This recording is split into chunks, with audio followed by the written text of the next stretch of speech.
Cette actualité vous est présentée en collaboration avec Cryptost Academy. Ayez un temps d'avance sur le marché crypto en rejoignant notre communauté premium. Circle, Coinbase et BitGo s'apprêtent à demander une licence bancaire. Voici pourquoi cela pourrait poser problème. Après l'adoption croissante du Bitcoin par les institutions, certaines entreprises crypto font aujourd'hui le chemin inverse.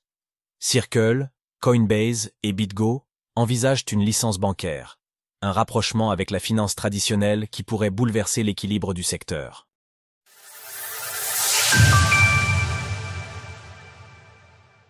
Les plateformes d'échange veulent devenir des banques à part entière. En 2024, une tendance marquante a été l'adoption de Bitcoin par les institutions traditionnelles, notamment à travers le lancement des ETF Bitcoin Spot.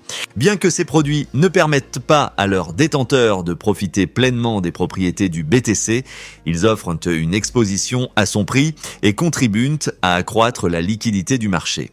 En 2025, on pourrait assister à un mouvement inverse, non pas des institutions qui se détournent de Bitcoin, mais des entreprises de l'industrie des crypto-monnaies qui, à leur tour, se rapprochent du système bancaire traditionnel grâce ou à cause, selon le point de vue, d'un encadrement réglementaire croissant. Le Wall Street Journal révèle aujourd'hui que plusieurs entreprises crypto ont entamé des démarches pour obtenir une licence bancaire. Parmi elles figurent Coinbase, l'une des plus grandes plateformes d'échange au monde, BitGo, une entreprise spécialisée dans la garde d'actifs numériques, Circle, l'émetteur du stablecoin USDC, Paxos, l'émetteur du stablecoin adossé à l'or, le Paxos Gold PXG.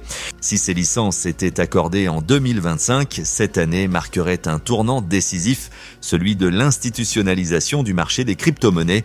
Dans ce contexte, le Sénat des États-Unis examine le Genius Act, une proposition de loi destinée à encadrer les stablecoins.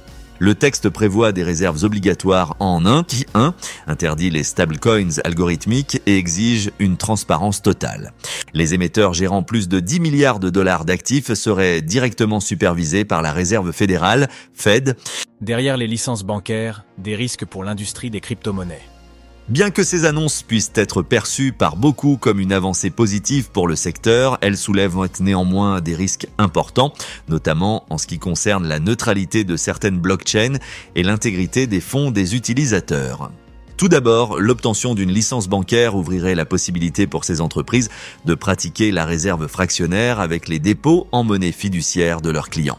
Même si la constitution de réserves fractionnées pour les stablecoins ou les avoirs en crypto-monnaie n'est actuellement pas autorisée, un tel changement de statut transformerait en profondeur des entreprises nées dans l'esprit de Bitcoin et de la décentralisation. Elles deviendraient alors des actrices pleinement intégrées à la finance traditionnelle, s'éloignant de leur mission initiale, offrir une alternative monétaire indépendante. Par ailleurs, soumettre les plateformes d'échange aux réglementations bancaires contribuerait à banaliser l'observation systématique des activités on-chain, remettant en cause le pseudonymat. Enfin, une telle évolution consoliderait la position dominante des entreprises concernées.